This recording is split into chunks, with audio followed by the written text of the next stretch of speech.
अस्सलामुअलैकुम। उम्मीद है सेहत व ईमान की बेहतरीन हालत में होंगे। आज की बहुत खूबसूरत बात आप सबके लिए। एक बार किसी से पूछा गया, दुआ के लिए क्या ज़रूरी है? कहा, ध्यान। पूछा, ध्यान कैसे मिले? कहा, वजदान से। पूछा गया, ध्यान कैसे मिले? कहा, वजदान से।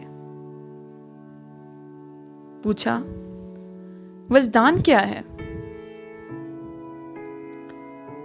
कहा, सारे वजूद का एक नुक्ते पे मुर्तकिज हो जाना।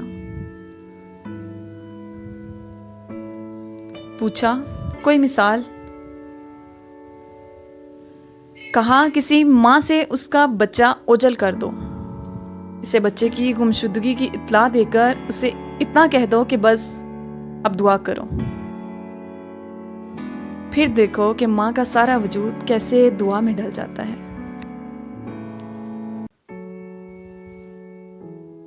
तो बस इतना समझ लें कि हालत इज़्तिरार में मांगी जाने वाली दुआ की कबूलियत की राह में कोई शय हायल नहीं होती। अल्लाह पाक आप सबकी जायज़ ख्वाहिशात, जायज़ दुआओं को कबूल फरमाए। आमीन। बहुत शुक्रिया।